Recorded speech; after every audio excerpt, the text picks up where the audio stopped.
मार्गशीर्ष गुरुवारचे महत्व आणि 25 नियम.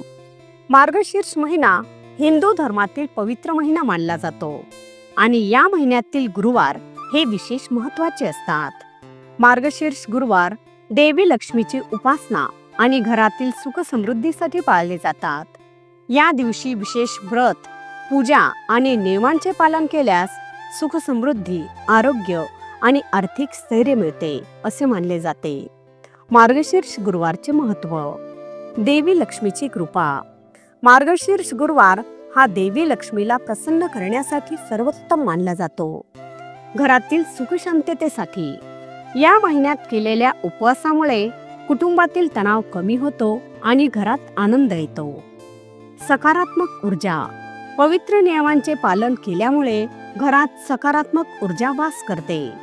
आध्यात्मिक शांती. या व्रताच्या माध्यमातून व्यक्तीचे मन शांत होते आणि आध्यात्मिक प्रगती होते. मार्गशीर्ष गुरुवारचे 25 महत्वाचे नियम. आहार आणि आचरणाशी संबंधित नियम. सकाळी लवकर उठून स्नान करून स्वच्छ पांढऱ्या किंवा पिवळ्या वस्त्रांचा वापर करावा. या दिवशी अन्न शुद्ध राहावे यासाठी कांदा, लसूण वर्ज करावे. उपवास असताना फलाहार, दूध किंवा गोड पदार्थांचे सेवन करावे. अन्न शिजवताना मन प्रसन्न आणि पवित्र ठेवावे. वातड पदार्थ, मांसाहार किंवा मद्याचे सेवन टाळावे. पूजा आणि साधनेसाठी नियम. घरात स्वच्छता ठेवावी, विशेषतः पूजा स्थळ स्वच्छ असावे. देवी लक्ष्मीची पूजा करण्याआधी श्री गणेशांचे स्मरण करावे.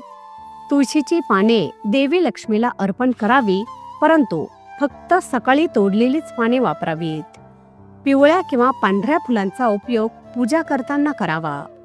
देवी लक्ष्मी समोर दीप प्रज्वलित करावे आणि श्री लक्ष्मी स्तोत्र किंवा श्री सुक्ताचे पठण करावे. दान आणि सेवा.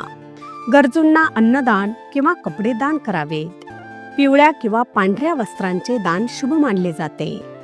गुरुवारी फक्त स्त्रियांसाठीच नव्हे तर पुरुषांनीही धार्मिक कार्यात सहभागी व्हावे. गाय, कावळा किंवा कुत्र्याला अन्न द्यावे. पवित्र नद्यांचे दर्शन किंवा त्यात स्नान केल्यास पुण्याची प्राप्ती होते. व्यक्तिगत शिस्त. वाद, द्वेष किंवा कटू शब्दांचा वापर टाळावा. एकदा घेतलेले व्रत अखंडपणे पाळण्याचा प्रयत्न करावा. आर्थिक व्यवहारात पारदर्शकता ठेवावी. आपली इच्छाशक्ती आणि श्रद्धा दृढ ठेवावी. प्रामाणिकपणा आणि सहकार्याची भावना जोपासावी. विशेष नियम. संध्याकाळी दीप प्रज्वलित केल्यानंतर देवी लक्ष्मीची आरती करावी. गुरुवारी वडीलधाऱ्यांचे आशीर्वाद घ्यावेत. पिवळ्या किंवा सुवर्ण वस्त्र परिधान करण्याचा प्रयत्न करावा. नकारात्मक विचार, वर्तन आणि कृती टाळावे. या दिवशी तुळशीला पाणी अर्पण करून तिचे पूजन करावे. गुरुवारच्या उपवासाचे फायदे. आर्थिक स्थैर्य मिळते. कुटुंबातील समस्या कमी होतात. मानसिक शांतता लाभते. सकारात्मक ऊर्जेचा अनुभव होतो. मार्गशीर्ष गुरुवारचे व्रत आणि पूजा आत्मिक समाधान, आर्थिक समृद्धी आणि कौटुंबिक शांतीसाठी खूप उपयुक्त ठरते. या व्रताचे पालन श्रद्धा, भक्ती आणि शुद्ध अंतकरणाने केल्यास देवी लक्ष्मीची कृपा नक्कीच लाभते.